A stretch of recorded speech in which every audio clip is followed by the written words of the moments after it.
And we're back. So, gotta love technology when you're doing something live.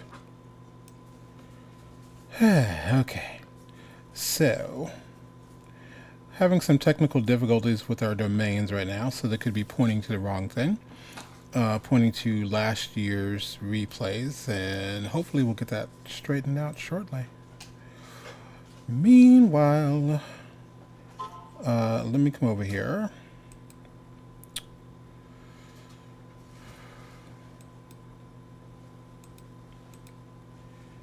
And switch over to our little background here.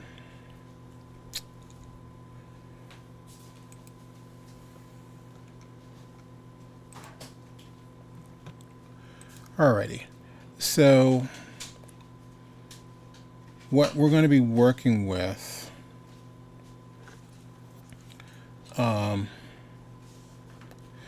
is we already got these guys kind of cloned out. That's kind of cool.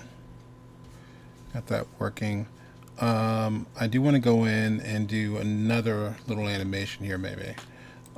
Maybe we'll do something with the mouth.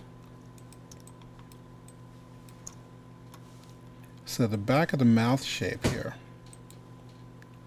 There's no deformer added onto this. What I might do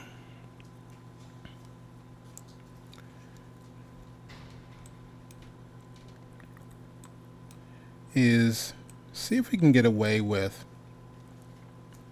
just doing a nice little rise and fall, kind of an up and down here.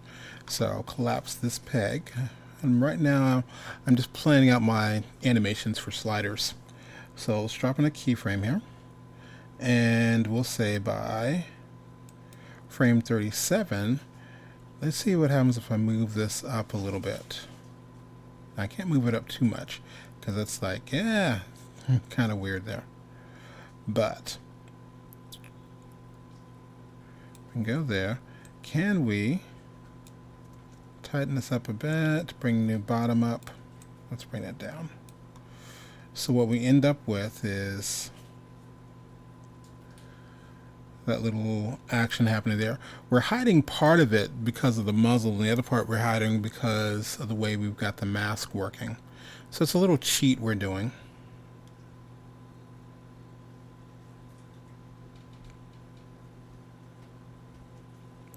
Which has me curious, can we get away with doing something with the muzzle as well? Let's add a peg. So I'm curious if I want to just kind of give it a little bit of a squash and stretch, maybe. Let's move our pivot point probably to the top, kind of around the nose.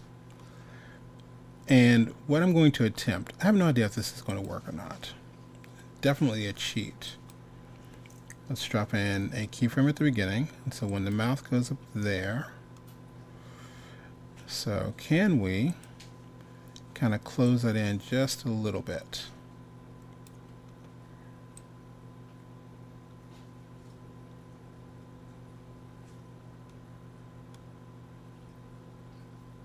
Not terrible. And if it's closing in, does it stretch out a bit?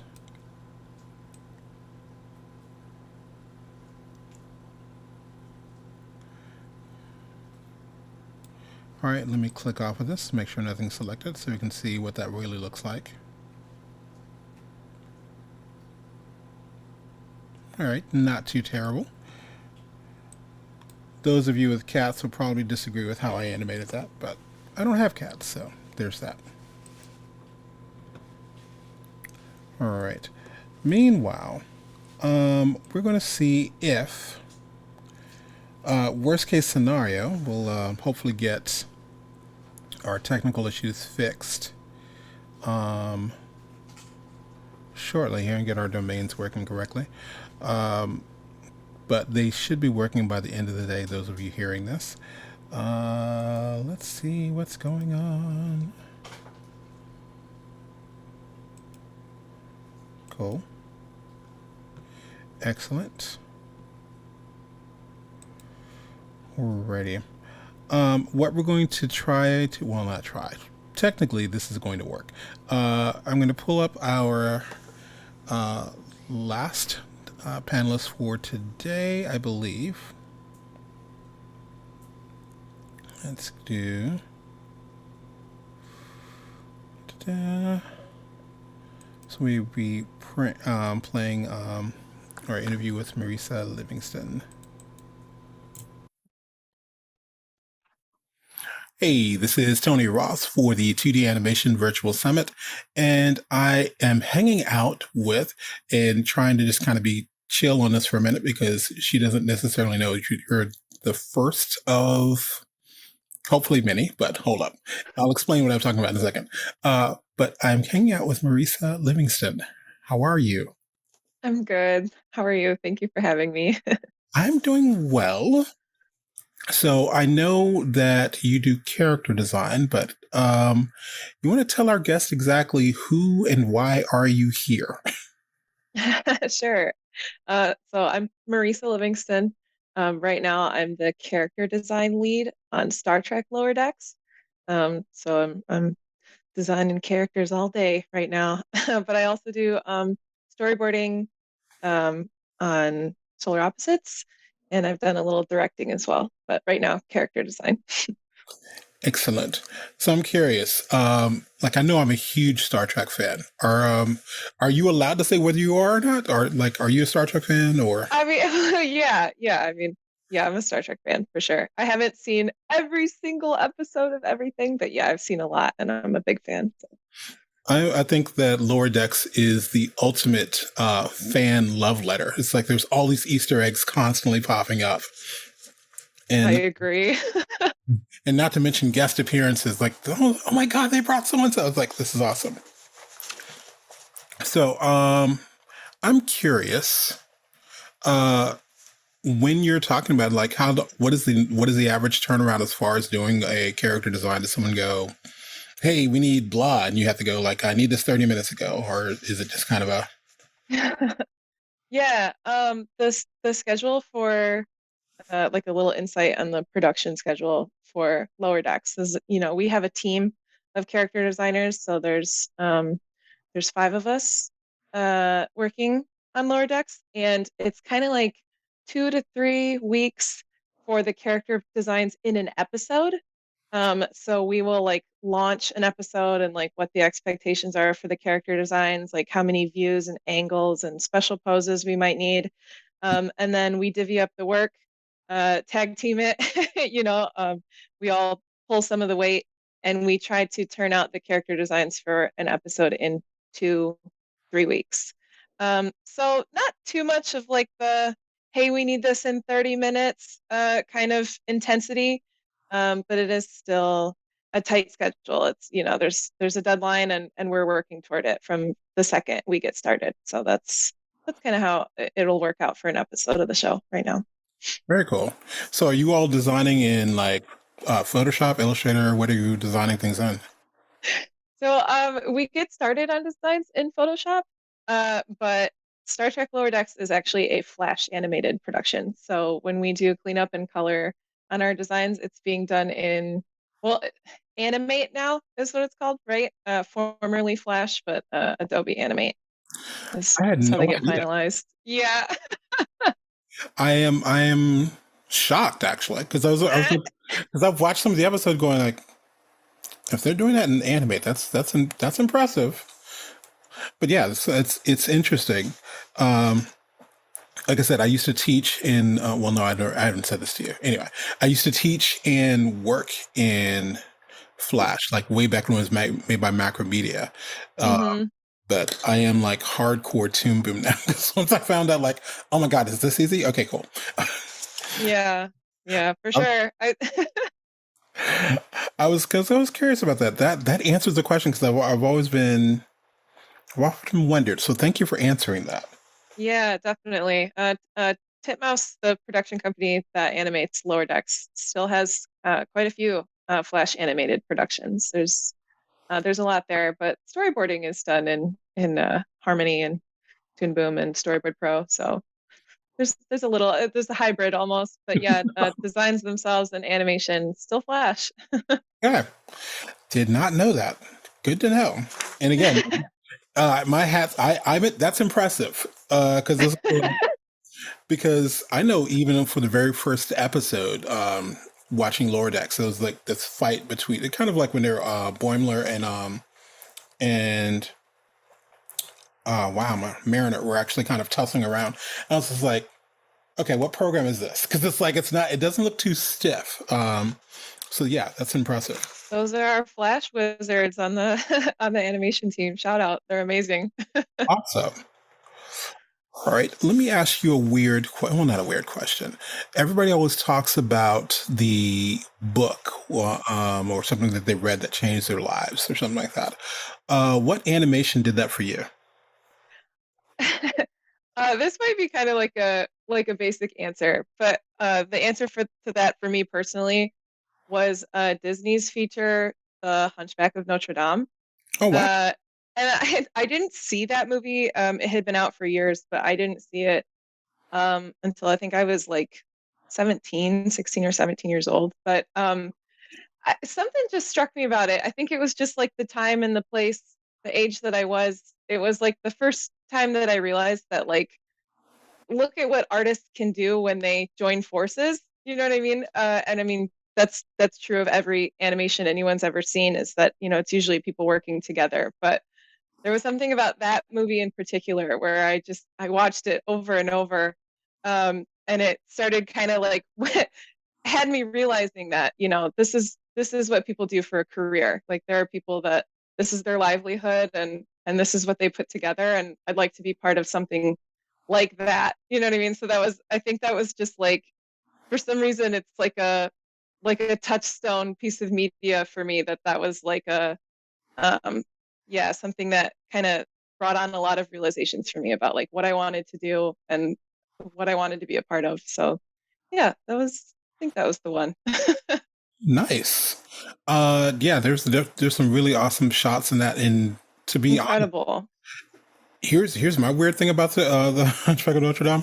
Like, I'm surprised that out of all of the things that Disney has placed and said, "Hey, we're doing this on Broadway. We're going to do this on stage," I'm going, that is the perfect one to do. And it's like it felt like they were so gearing up, and so we've been waiting with bated breath, going, now is it coming out now? Right. It seems like it's perfect for Broadway, but Hmm. they just haven't done it yet. Yeah. Coolness. All right. What is your favorite animation tool and why? Ooh. I feel like that could like lean towards like a software question, but like I'm gonna take it as like a hardware question. Nope. Um, A tool is a tool. okay. I mean, my workflow was revolutionized by the Wacom Cintiq. It's like I feel like that's the product that at this point I couldn't go without. Um, and I didn't touch one until I was like almost through college. But now that I have it, like that was like a game changer for me. And I know that there are people can do amazing things with just like small tablets and everything, but I love having like the large Cintiq screen and being able to draw directly on screen. That was really like novel to me the first time I did it, and I'm hooked on it now. I don't think I could do what I do without it anymore. Definitely. I love Cintiqs. It's like when I was trying to explain this to someone, drawing with the mouse, that's probably the slowest speed. Then you actually get a stylus, okay, that's a little faster, but a Cintiq, that's going to be, that's the, Yeah, yeah. I mean, I used the Wacom tablet. Sorry, my cat just knocked something off the counter. I used the Wacom tablet for years and years. And I did professional, and production work using a Wacom tablet. But as soon as I switched over to that Cintiq, I was like, oh my gosh, like it just it's the best. I love it. Can't be without it. coolness. Did you see their recent announcement, that Wacom's recent announcement that they just came up with a 27-inch Cintiq Pro? Oh my God. No, I didn't see that, but I'll want it. Yeah, they just announced it, like it's like a 4K, like yeah, they've been going, hits, there's something coming out. And so it's like it's brand new, and the pen looks like The pen doesn't even look like their normal pens. It's really gorgeous. So that just came out, I think, what is that, Wednesday? Last Wednesday. Oh my gosh. Yeah, I'll have to check it out and I'll have to maybe put away a tax return for it or something. That's like, oh, I'll be jealous. So I'm saying last Wednesday, by the way, when y'all are watching this, it is not last Wednesday. It's already out. So look, go look at it's Right. funny. Yeah, we are actually, I think we actually get to chat with Wacom, and that was one of the things we were planning on going. Can you talk about this yet, or do I need to interview you after it comes out? So Right. coolness. What is something that you wish that animation software had more of, if anything?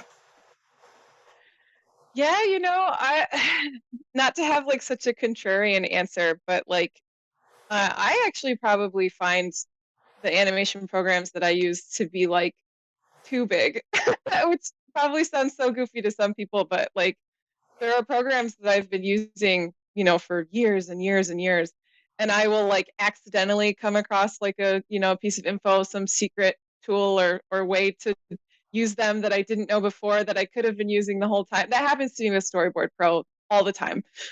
Is I'll like accidentally hit a hotkey that does this thing that I've wanted it to do, and I'm like, oh, I didn't know that. And then you can implement it Right. into your skill set with the program. But I feel like that happens to me much more often than me like working in a program and wishing that it did something that I'm imagining. It's like the truth is that it probably does. And I just have to, do a Google search and find a tutorial and figure out how to do it. I feel like the programs now are pretty intuitive and impressive and wide in what they can do for the artists and for the show that you're working on, which is really cool. I think they're great. Basically, sort of say glowing endorsement for the software that I use to do my job.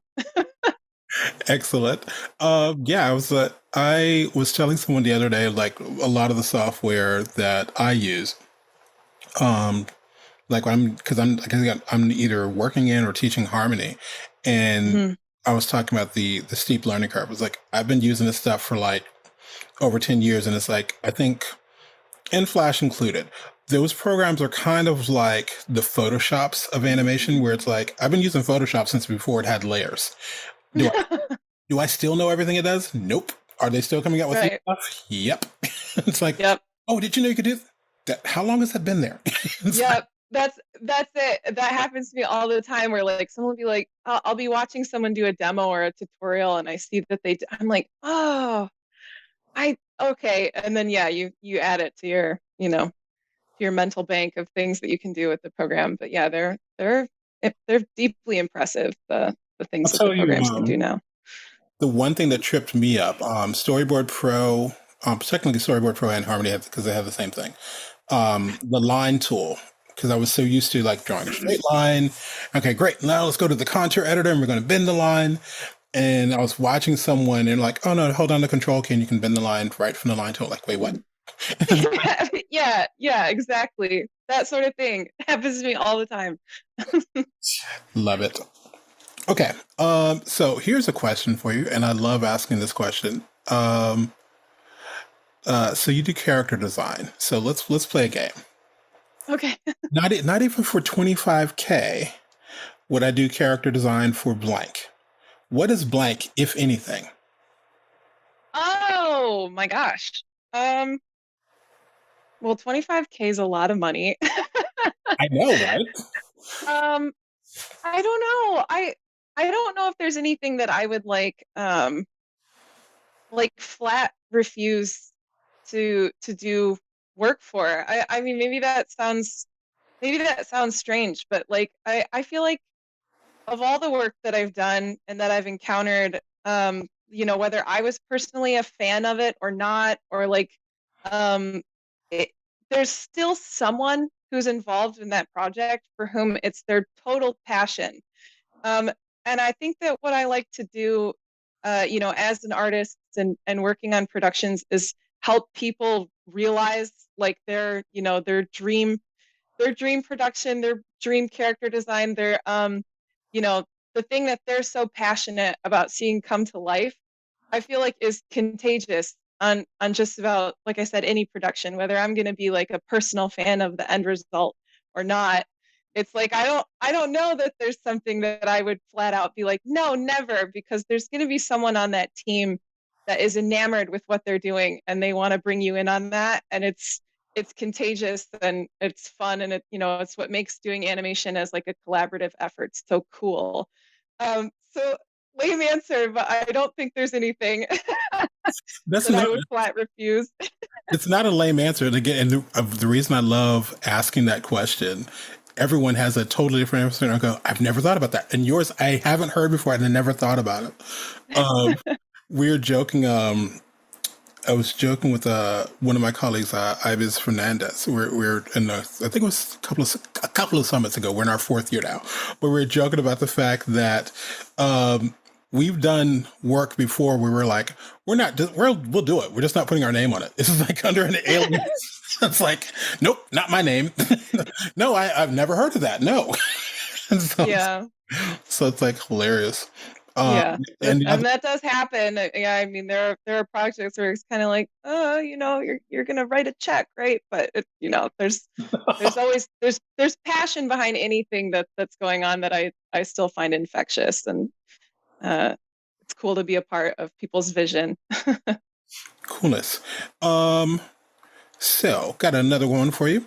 Uh, and I know, and I like asking this question again because artists, we do weird stuff occasionally. Does your approach to, Occasionally.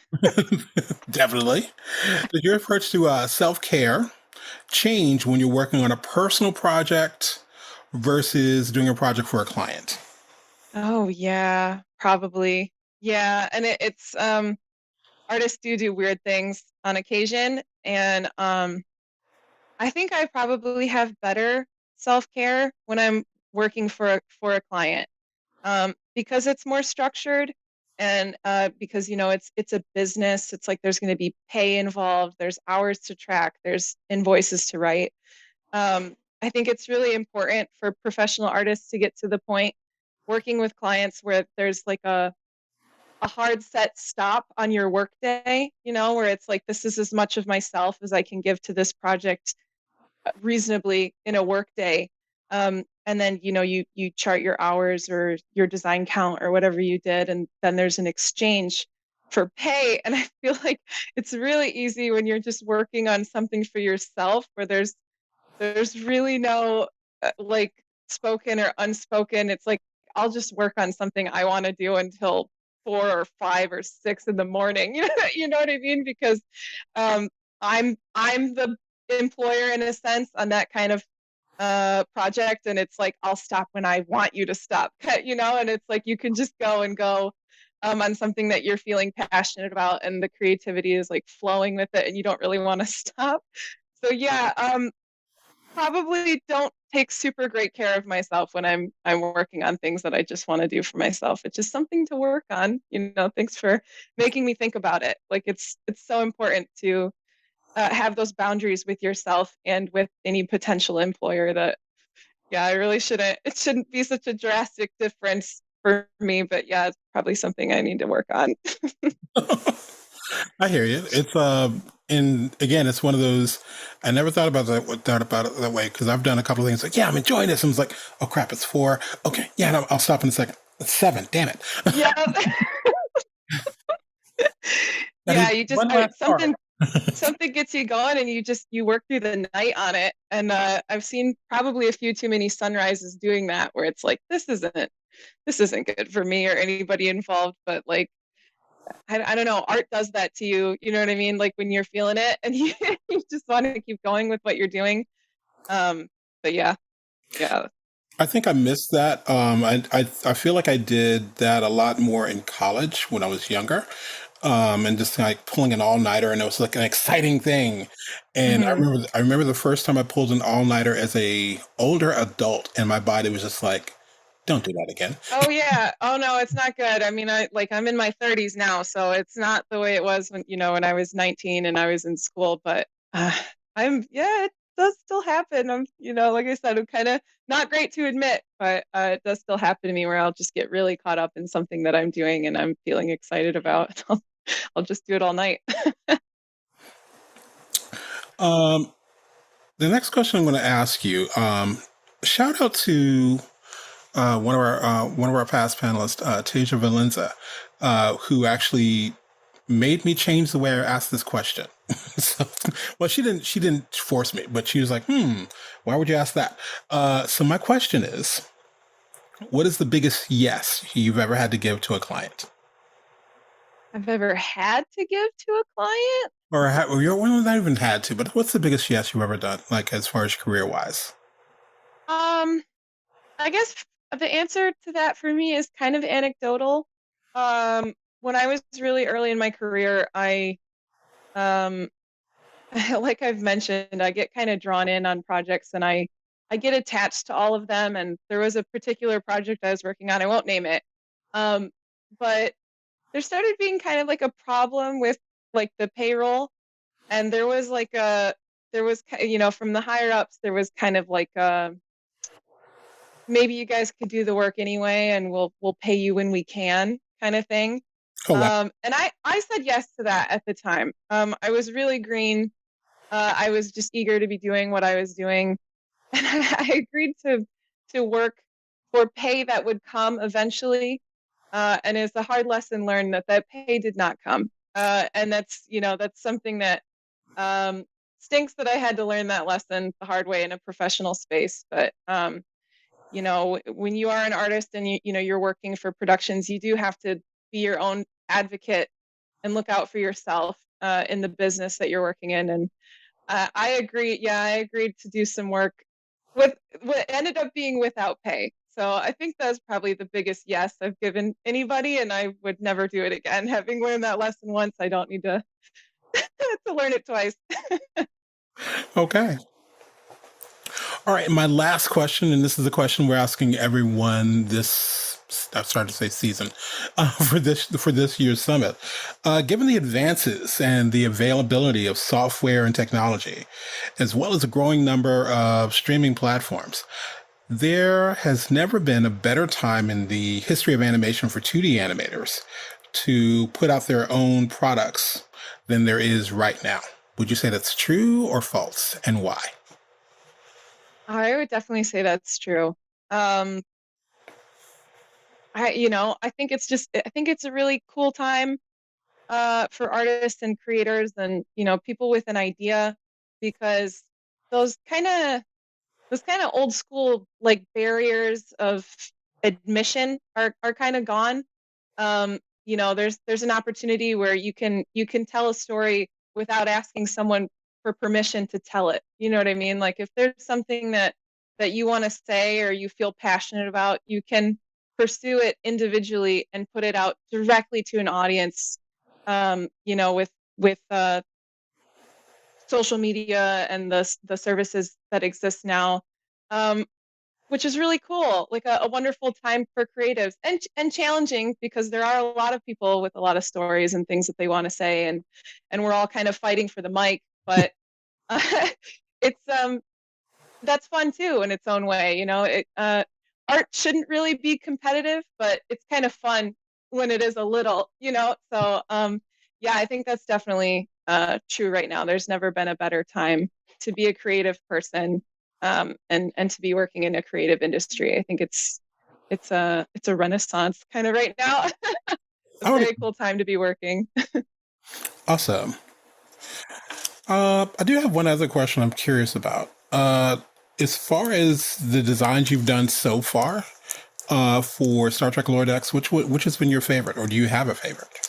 Oh man, that's a If great if question. if there's one you're allowed to say, I'll put it. Oh yeah, I won't mention anything about our upcoming episodes, and I hope everybody tunes in to watch those. We're working really hard on them. But a season 3 character that just came out, season 3 episode 2, was a hunter alien that was called Cranch. Yes. Yeah. Oh gosh, he was really fun. We got to do like his suit and his weapons and his there's like a part in that episode where he like yanks out a tooth and he like marks Boimler with it. And those were all like, special posing design things that the character team helped figure out for the animation team in Vancouver. Uh, that one was really fun. I had a blast doing that design in particular, but I love all the designs we do on Star Trek Lower Decks. I'm a fan of the show, as an end product, and it's really cool to see that other people like it as well. It's rewarding. So yeah, the Alien Hunter from season 3, episode 2. Go check it out. I definitely when I love that I love the episode was like I love the interaction between Cranston and the Captain Freeman. Yeah, yeah. Thank you for the mimosas. Well, he's like crawling around on the ceiling. Like that was he's quite the charmer. Yeah, Like what? yeah. Ton of fun. Well, Marisa, thank you so much for spending time with me today and joining us for the summit. And I'm going to sign off now. This has been Tony Ross for the 2D Animation Virtual Summit. And I'm hanging out, or was hanging out, with character designer Marisa Livingston. Say bye. Thank you so much. Bye.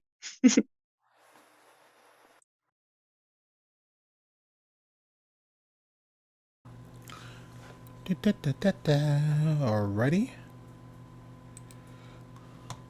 And we're back. I think I fixed our technical issue. So I'm going to do a few more things here. Got to that, and I got to give stuff away. So in theory, going to, what am I sharing? My whole screen? No. Current application? No. Where is Toon Boom Harmony? There you are. Great. All right.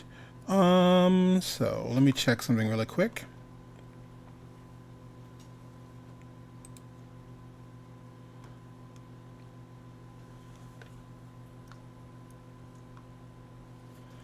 Alrighty.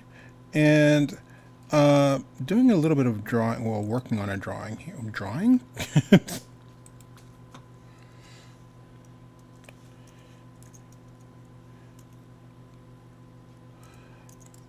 Let's pulling up our random names here to figure out who's winning what. Also, letting you all know, this is what is that? Our summit's like a little one man little operation. So we have a couple things that are coming up. One, we are releasing our latest course that'll be coming out officially next Friday, and you can get, where is that? You can get information on that at our little 1000 Vampires thing. It is currently on Gumroad. I think if you go to just 1000vampires.com, we are taking pre-orders currently, and it'll be coming out next Friday. Like, what do they call? All proceeds go to like putting out shows like this, as well as like helping out Tony teach. Because let me think. I think I'm actually free for, what is that? Yeah, it's only going to be Tony Teach classes coming up between November and December. So I know we're going to be doing some After Effects courses, as well as Harmony Premium, and if, big word for 2 letters. If we get enough interest, we will probably do a weekend class. It's going to be a 6-hour class just on using Harmony Essentials, which is the baby bear, I guess, of all of the software.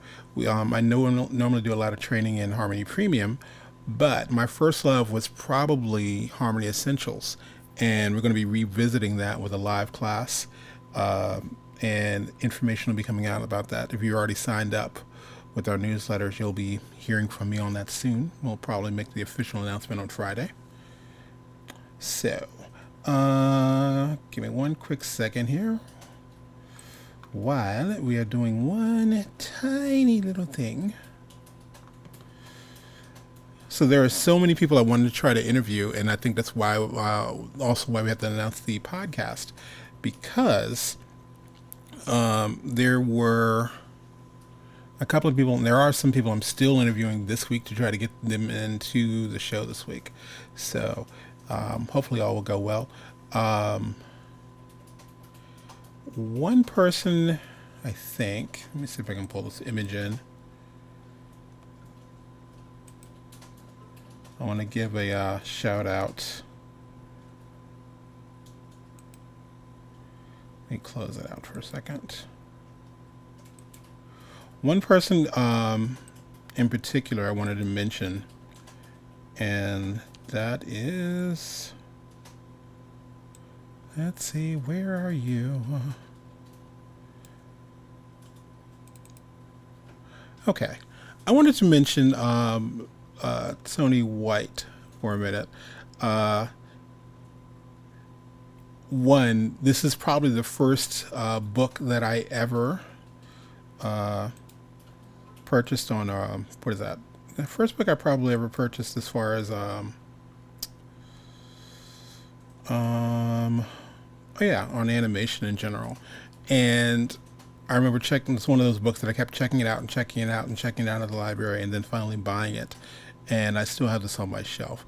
So this book came out, if I'm correct, came out before the Animator's Survival Kit and all those things like that. So before this, there was only like the Preston Blair book, the big Walter Foster little skinny books there. But learning from this, there's so much. And Tony White is still like, he's got a brand new book coming out, and he'll be talking to us about it on Friday. But I was writing out his lower third, and it feels so, what's the word I can say? It feels so weird to just simply say, it feels so weird. Oh, thanks, Eric. It feels so weird to simply call him an animator, because it's like, are you the master animator? It's like, I don't know. Definitely the Jedi master of animation there. Not to mention, I mean, hell, his first intern job as an animator was like working with Richard Williams. So yeah, it's like, what are you going to do with that? So I am very grateful that one, he's always like like putting knowledge out there, still teaching. I think he's actually started doing Zoom classes. I think he's doing those right now. So that's one thing you should, if you want to be taught by literally a, he hates when I call him this, a living legend and an incredible, genuine human being, who I am mostly and usually embarrassed to show my animations to, so I usually don't. I go like, I am not an animator, I am a trainer. But Tony White, he is so awesome and so humble. Yeah, wanted to actually put that shout out early. He's going to be he'll be pulling up the caboose on Friday, so yeah, we'll get to chat with him and talk about his new book.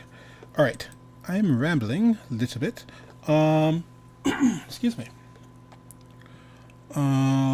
Where is, I'm looking for the other last name here. So if you're wondering what I'm doing in the background, I am finding, I already got a name for our Storyboard Pro giveaway. I need to find our other little giveaway there.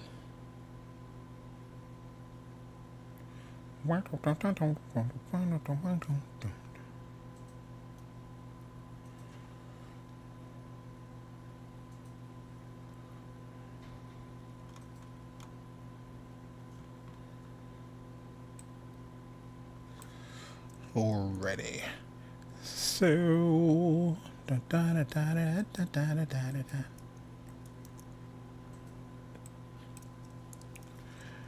All right.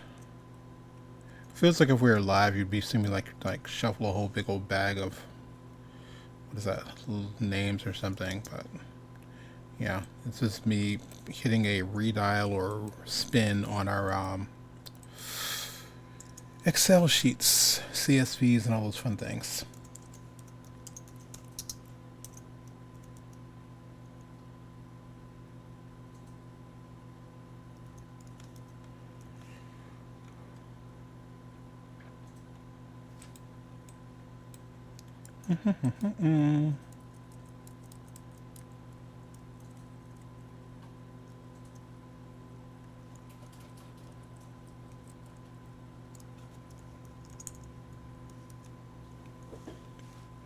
Alrighty.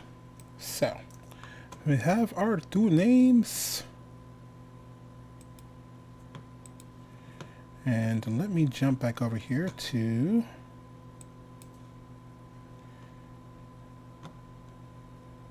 where is that at?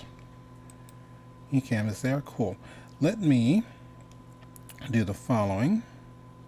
Need to make sure that I at least get ourselves to a stopping point on Mr. Cat here. Hello, Mr. Cat. Alright, so one thing I'm going to do is I want to set up at least one slider here. Sliders are part of the master controller family. So instead of me trying to reach over here and close these eyes every time I'm trying to do that, and I didn't even add any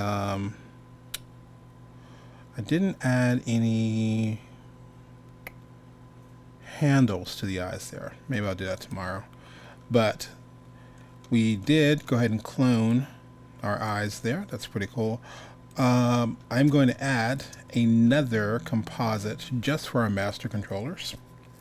So if we do, let's do Control H. And this will be our MC comp.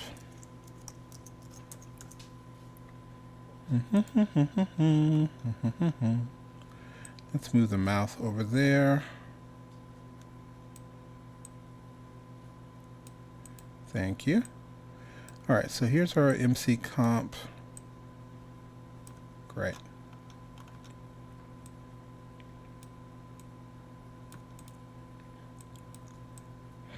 All right, so this is going to house any sliders and things like that we do. So one of the first things I want to do here, I have the eyes blinking here. So I'm just going to do this section. So if I do a select frame 1, hold on my shift key, let's grab frame 9. And I know I'm not grabbing everyone. Probably don't need to, I'm just going to do it anyway. So I have all of those selected, and I have this little master controller's little thing up here, and if you don't see it, which you probably don't, it is literally one of the toolbars up top here. So I'm going to click in one of my toolbars and I'll add in a master controller. Thank you. And I'm going to ask for a slider wizard. And so it's already looking at this and saying, hey, first frame is 1, last frame is 9. Thank you. Do I want a horizontal layout? No. Interpolation? Probably. Let me just add the selected nodes here. And what is this going to be called? Let's call this something like both blink. Both underscore blink. And if I click create, hopefully, great, we didn't get any errors. It's saying, which composite do you want to attach this to? All right, that would be the one that we just made, specifically for our little master controller. So I'm gonna click OK. And it's gonna ask, do we want to save the script? Yes, we do. Click save, and we're done. This doesn't automatically close, but if you look over here somewhere, there it is. There's MC both blink. That's cool. I can close this window out. And so this little guy is sitting mid-screen here. I do want to move it, so let's give him a peg. So in my node view, select that, Command P, and let me grab our little translate here. I'm going to pull the slider over to the side, maybe up to the top. Ish. Click off of that. Great. So, what the hell does a slider do? I'll show you. One, I don't want to try to do any slides down here where I've already programmed some of the animations. Let me go up to, for right now, go to 41 since I haven't actually extended this out yet. But, let's say at 41 here. If I drop in a keyframe, F6, get rid of these other little guys. Let's do Command Del, get rid of our little tweens there. What I can do, let's grab my transform tool, and what we have here is I can just kind of controlling my little slide there. Like, he looks like he's up to nothing. Well, nothing good anyway. All right. So at 40, that we're there. And it's like there. Let's go. And I'm just going to do a silly little animation here. Drop in our keys, F6. And maybe have him come all the way down, close, and back up.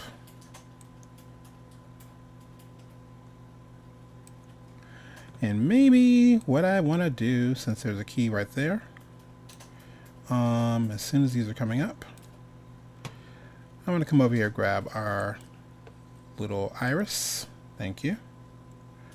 You know what? I could have actually done that from inside here. And either that, or I probably need to grab a, what's the word I'm looking for?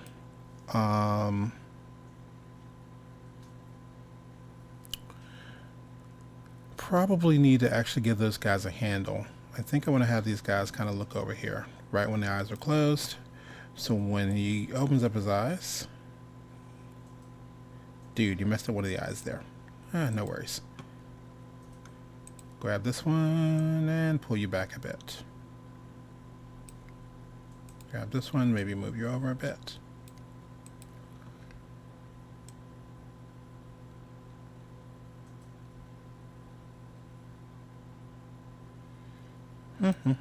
Something like that.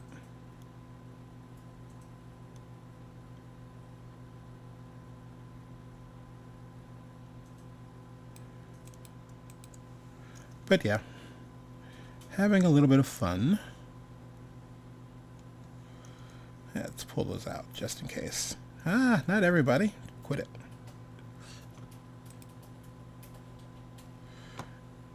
Cool. Is that where we need to be? Why do you keep moving? That's why. Let's move you back over this way.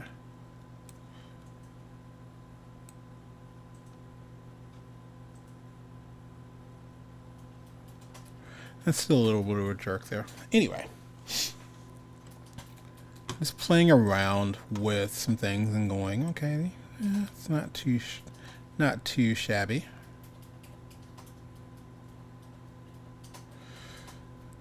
Definitely give some head. Probably have to do some head movements or something like that.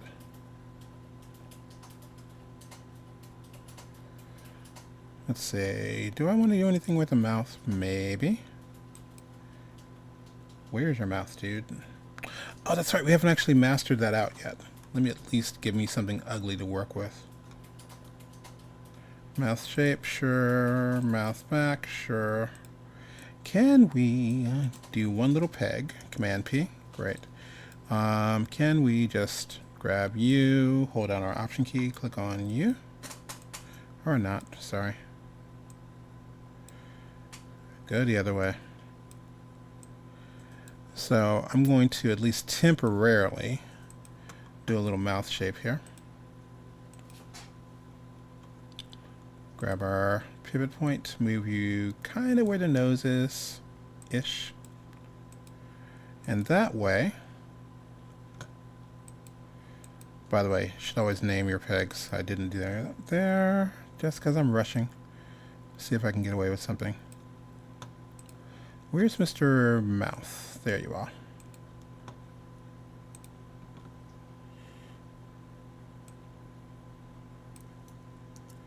Say here, we'll open that up a bit. There.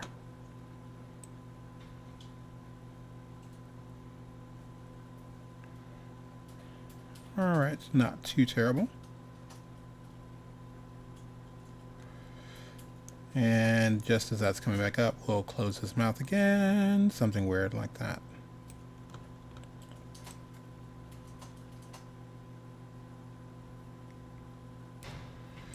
Yeah. Meow, meow.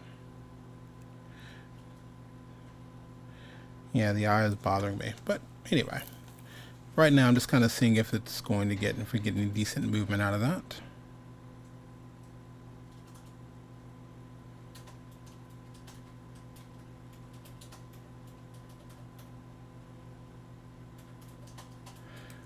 That's what was bothering me. Dude's muzzle's not moving. Where is your muzzle? There you are. So if you go down, are we coming in a bit?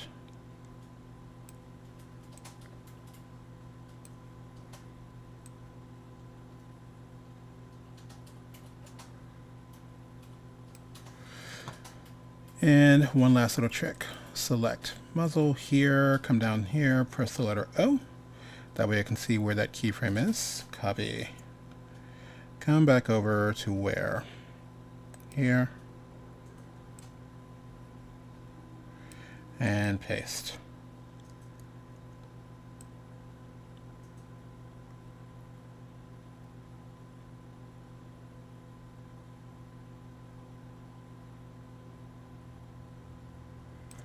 All right, not too shabby. This is probably going way too fast, so let's see. If I tell you to start on 40 and then 60, how fast is this playing?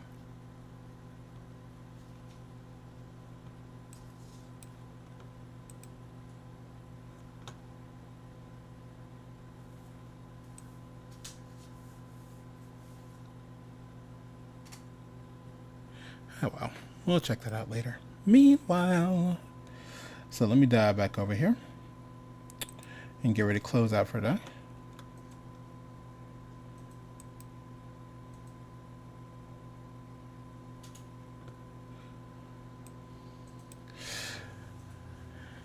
Hey Tony, I was looking at the schedule for this year's summit and noticed that Joanna Davidovich isn't part of it this time. Assume she's really busy. Yeah, so about that. Technically, what was it? Yeah, Joanna and I actually, we do have a, I think I got her, because I had already been reaching out to her. She was reaching out to me later, and I think we exchanged notes this morning. She will be part of the summit this year. Yeah, I try not to do one without her. She was my probably my biggest cheerleader on the very first year, which was had some tricky, trying times, and she's always been one. She's an incredible artist and our animator and director, and yeah, I definitely, yeah, she's still part of the summit this year. So I will hopefully have the timing listed tomorrow. So. Here are a couple of sliders in After Effects for character lip sync. Such a useful time-saving tool. Yes. I've done sliders in After Effects are tricky, or trickier than the ones over here. All right, so let me do this last thing here, and we can sign up for the day.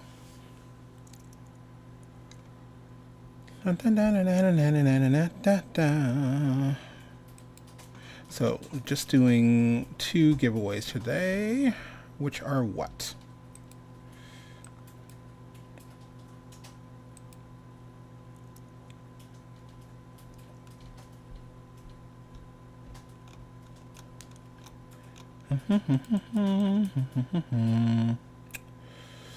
Is that correct?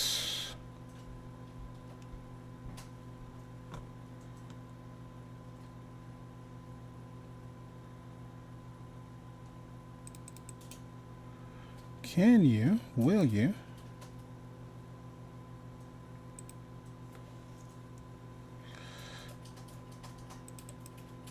That's 48.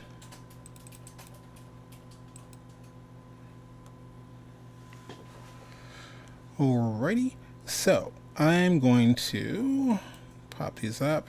So our winners for today, we are giving away an annual license of Storyboard Pro to D Man. And The other one is Harmony Premium is going to Christina Fallacy. I am hoping I'm not jacking up anyone's names. My apologies. But look for an email, and you will need to respond to that email, preferably in the next 24 hours. So we're not going by tomorrow this time. We're not going, hey, we didn't hear anything back. So we have, we can still give those away. But yeah, we'll be sending out emails going, hey, you actually won something during the summit. Again, if you say, if I get the email back again, we're like, I think this is a scam. Fine, that's cool. You're allowed to think that. Um, but both hardware and software, what we have to send to our sponsors is will need your name and address. They won't need your social security or birth certificate or anything like that. Just name and address, so we can actually send stuff, especially for Wacom, because they're going to be physically sending you things. So, D-Man is winning a annual license to Storyboard Pro. And again, we'll say Christina Fallacy. I, I'm probably messing up her name, and I apologize. Anyway, you have Harmony Premium license, an annual license there. So that is who gets those today. Again, if you're like, dude, you're giving stuff away, how do we get the stuff? If you're wondering about that, you can go to, where is it at? If you go to sign up at animationsummit.net, that is where I'm pulling the names from to enter into this. And just let me know if you're interested in anything like that. We're giving away a bunch of Storyboard Pro licenses, a bunch of Harmony Premium licenses, some Wacom Intuos, some small Intuos Pros, as well as some Wacom Ones. And I got to double check, but I think we're at least giving away at least one 16-inch Cintiq. So much love and appreciation to our sponsors, both Wacom and Toon Boom. They are awesome. Alrighty. Cool. Thanks for clarifying, Tony. Can't wait to see Joanna in the summit again. Yeah, Joanna's awesome. It's like I have to bring her over to the dark side and go, let's do some stuff in Harmony. We'll see.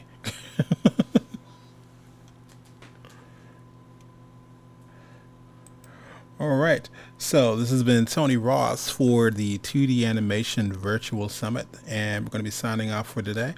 Again, if you like this, make sure you share as much as you can. We're usually posting this on both Facebook as well as YouTube.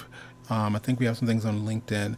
The more people that know about the summit, the more awareness we can raise, and the more we can actually reach out to sponsors and go, hey, look at this, how many people actually show up.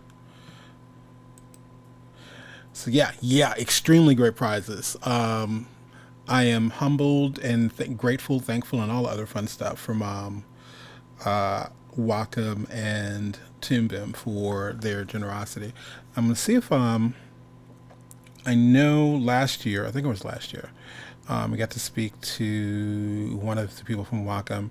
I know one of Toon Boom's people is going to be talking about the different courses they offer. That'll be coming up this week because I usually teach some of their courses, like their fundamentals course. But I think the next session starts in January, so they'll be talking about what courses are going to be available and what's happening.